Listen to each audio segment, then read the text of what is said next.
Bienvenue, retour de l'invité de la rédaction spéciale municipale, 4e numéro, après avoir reçu la semaine dernière Monsieur Dalibard pour les municipales de Thonon. Cette fois, nous allons partir sur Évian. Je reçois Monsieur Jean Guillard, candidat aux élections municipales de 2020. Monsieur Guillard, bonjour. Bonjour à vous, bonjour à tous. Pour commencer, pouvez-vous vous présenter? Quel est votre parcours? Alors, je suis actuellement directeur de l'INRA de Thonon-les-Bains, qui est donc un institut de recherche qui travaille sur les écosystèmes lacustres, qui est bien connu dans la région. Et j'ai 59 ans et je suis engagé dans la vie associative depuis un certain nombre d'années. Vous êtes candidat au municipal sans le soutien d'un parti. Pourquoi vous ne croyez plus aux partis politiques? Si, je crois aux partis politiques, mais je revendique le fait que pour une ville comme Évian, on peut avoir des énergies avec des femmes et des hommes engagés de droite, de gauche, écologistes, qui ont une priorité, Évian, parce que nous aimons Évian. Vendredi 8 novembre, vous avez inauguré votre permanence. Comment s'est déroulé ce moment? Alors ce moment était un moment fort dans notre campagne.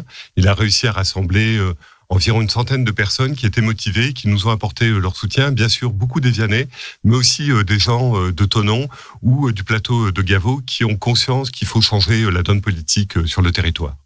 Nous allons parler de votre programme pour la ville. Quelles sont les grandes lignes? Alors, nous avons défini 3 grandes priorités: le bien vivre, la transition écologique et la mobilité, l'urbanisme et le patrimoine.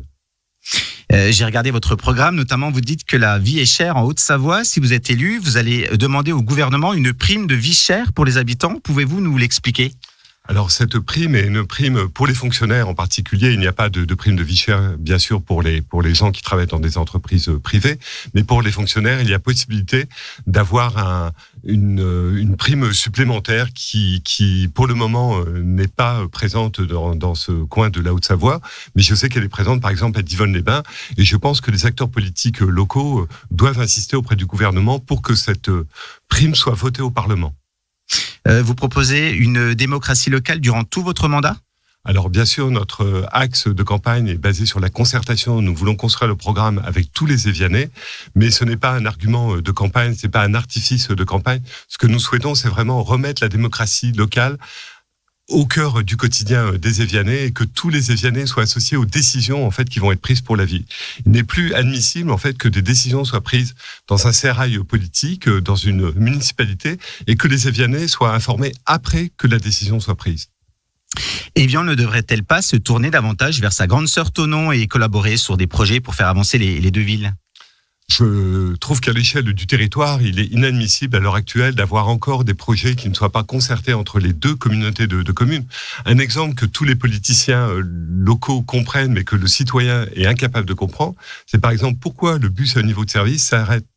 Le projet va s'arrêter à Thonon et ne va pas jusqu'à Évian. Ouais. C'est toujours très compliqué pour se rendre d'une ville à l'autre en transport en commun. Faudrait-il pas développer un transport plus performant entre les deux villes? Alors bien sûr, il y a l'arrivée du Léman Express qui va arriver le 15 décembre, qui va permettre à nos concitoyens de se rendre plus facilement d'un endroit et à un autre. Mais il ne faut pas s'arrêter non plus à ces transports en commun. Il faut aussi amener les gens à prendre les transports en commun, les aider par des projets de mobilité douce, de mobilité active, à se rendre à la gare ou à l'embarcadère. L'autre exemple criant à Évian, c'est que le Léman Express arrive le 15 décembre et pas de parking à vélo prévu. On a l'impression qu'on ne veut pas inciter les Évianais à prendre ce type de transport en commun, qu'on est encore dans l'ère du tout-voiture. Les Évianais peuvent vous rencontrer dans votre permanence en rendez-vous? Comment cela se passe? Alors nous avons bien sûr des rendez-vous avec les Évianais dans la permanence les mardis, vendredis matin et samedi matin.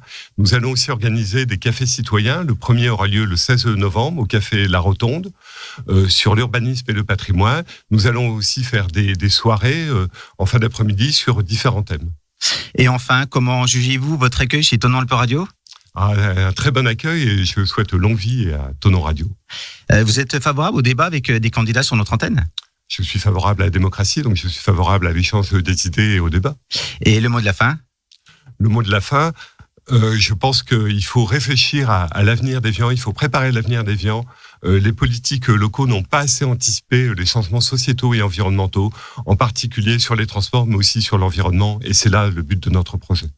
Merci Monsieur Guillard. Vous êtes candidat à la mairie d'Évian en mars prochain.